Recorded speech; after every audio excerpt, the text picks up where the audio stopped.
My name is H.A. Goodman, and I'm an author, columnist, and journalist. To support this YouTube channel, go to my Patreon link below in the description section. Subscribe to this channel. We're on our way to 100,000 subscribers. This is breaking news. Relates to my books also. Debunking the Trump-Russia myth, but her top-secret emails. Over 100 5-star reviews on Amazon, just for but her top-secret emails, but her deleted emails. Flynn said Russian sanctions would be ripped up, Whistleblower says. I want to explain something to everyone watching. This is not what a whistleblower does. The whistleblower did not save the country or inform the public of criminal behavior. The notion that we must sanction Russia because Obama stated it's important, or because of a debunked, well, I debunk the Russian hacking myth in my book, Debunking the Trump-Russia Myth. There are no Russian hackers being indicted by Mueller. We do not know. There's no evidence at all. The NSA is moderately confident. Think about that for a second. Moderately confident they're bluffing. Have you ever played poker?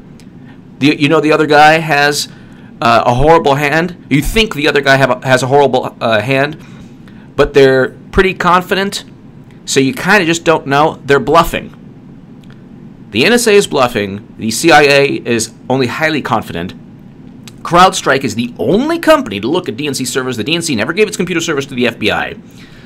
It was a leak, not a hack. We can go into all of that. The download speeds, the forensicator, Elizabeth Voss, I'll be interviewing very soon at 4 p.m. Pacific about her human trafficking article in Disobedient Media, sourced and with citations to reputable sources. So this is not some kind of like conspiracy, whatever. We'll be talking about that. But this is not a whistleblower, number one. Number two, I'll read you. New York Times, Michael T. Flynn, President Trump's former national security advisor, told a former business associate that the economic sanctions against Russia would be ripped up. Good. Good. Good. Hillary Clinton opposed the Magnitsky Act. Sergei Magnitsky was killed in a Russian prison. He was actually a whistleblower. She opposed that, very likely because of the $500,000 Bill Clinton received. She also looked the other way when 20% of U.S. uranium capacity was being sold to Russia, while there was an ongoing FBI bribery and racketeering probe amid and while her foundation was getting millions of dollars from Uranium One. And the Podesta Group was lobbying on behalf of Uranium One. This nonsense that Democrats will save us from Russia when Russia is not a threat to the United States. Was it 12th ranked economy in the world, something like that? This is like insanity because Clinton lost $1.2 billion outspending Trump. But the issue here, Mr. Flynn believed that ending the sanctions could allow a business project he had once participated in to move forward, according to the whistleblower. That's a bunch of baloney. So that's just a bunch of baloney. This has nothing to do. The policy towards a country like Russia, let's just go back to 2008. I will put below, Putin, Obama may ease Russia-U.S. relations. Russian Prime Minister suggests administration change will help negotiation between Moscow and Washington. You want to know when this was published in The Guardian? When was this published? When was this published? This was published December 2008.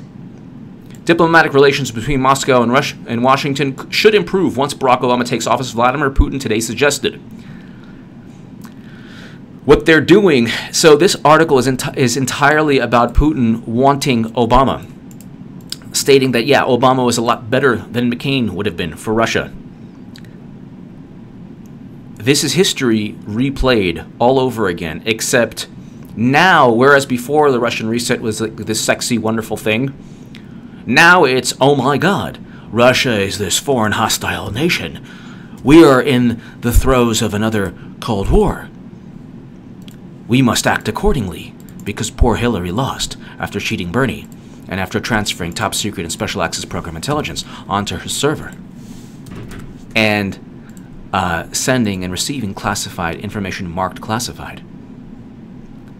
So Then it goes on to say, the witness's account made public Wednesday by the ranking Democrat on the House Oversight Committee raises new concerns about the extent to which Flynn may have blurred his private and public interests during his brief stint inside the White House. U.S. foreign policy is not designed by one person. To attack General Flynn and to say that he was, he only thought of his own business interest, even though that's baloney. But to attack General Flynn, who is an honorable man, I believe that Michael Flynn is an honorable man. I believe that Michael Flynn is one of the heroes of this very sad, pathetic excuse for a scandal. The Russia scandal is a non-scandal. There hasn't been a crime committed. Nobody is accusing anyone of committing a crime that pertaining to Russia hacking the DNC. Yet all of this smoke is being mustered up. Oh, here we go. Raising new questions about the Russia investigation. Yeah, the Russia investigation. Okay. The investigation into like the bridge that going nowhere. It's an investigation going nowhere that started from nothing. There was no crime committed. See, with Clinton, there was a crime. Removing top secret intelligence from secure government locations onto her shoddy, unencrypted server that even the NSA said, no way, we're not giving you a BlackBerry. But she used one anyway. Then she forwarded classified intelligence to Anthony Weiner. Then she lied and said, I didn't know what confidential meant, the C. Michael Flynn, as the incoming national security advisor, had every right to do what the Obama administration did before they were in the White House, which is reach out to Russia to say that, you know what, we want better relations. What is wrong with better relations with Russia when we had a 50-year Cold War? What is wrong with that? We have a powder keg in Syria that could cause literally a nuclear war. I wrote about that in the Huffington Post. And instead of understanding the geopolitical consequences of, oh, I don't know, pushing Russia into a corner where they lash out or, God forbid, do something unforeseen. We already had the Cuban Missile Crisis. Instead of understanding the political, geopolitical, moral, worldwide implications of another Cold War, Democrats said, okay, let's blame Russia for Clinton's loss. Let's convince everybody. Let's do what we did with Trump, say that he's like a danger to the planet, that he can't win, that Clinton is inevitable, all of these things. And let's start a scandal when there wasn't one to begin with. Now it's whistleblower. Whistleblower says that General Flynn was going to rip up sanctions. Well, so what?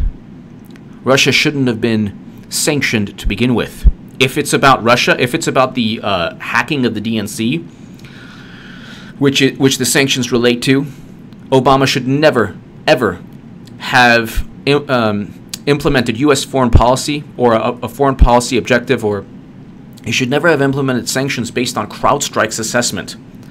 The DNC is not part of the U.S. government. It's the Democratic National Committee. When Jared and Elizabeth Beck and Nico House took them to court, DNC lawyer says, we're a private entity. We can do whatever the F we want. That private entity is now part of U.S. foreign policy because Obama sanctioned Russia based on a non-existent narrative with no evidence stating that Russia hacked the DNC. With Clinton scandals, there are crimes committed directly linked to Clinton. With this scandal, it's not even. There's no crime committed. There's no crime that Trump committed, and there's certainly no crime that General Flynn committed. What they did was they made the narrative: you can't speak to a Russian. Then, whatever happened with Flynn and the FBI, then they said, "Ha! You spoke to a Russian." Meanwhile, Claire McCaskill, Democrats left and right spoke to Sergei Kislyak. And Obama sold 20% of U.S. or signed off on 20% of U.S. uranium capacity. And then when people say, well, the agency signed off on it, yeah, they're appointed by the agency head. The administration appoints the heads of these agencies. They're beholden to Obama. If Obama said jump, they would say how high. That's what happens in not just in government, in corporations. You do what your boss tells you to do, and in government especially. That's why James Comey did what he did. Because his boss, Obama, told him, hey, you know what? Don't indict Clinton. Do I know that for certain? No. But nobody is that stupid. Comey is not that stupid. We know they changed the guilty plea from gross negligence to extreme carelessness, which shouldn't even have mattered under the Espionage Act. But give me your thoughts below. It's unbelievable how gullible people are. And General Flynn had, and I wrote a Huffington Post article on this also, General Flynn had every right. He had every right to speak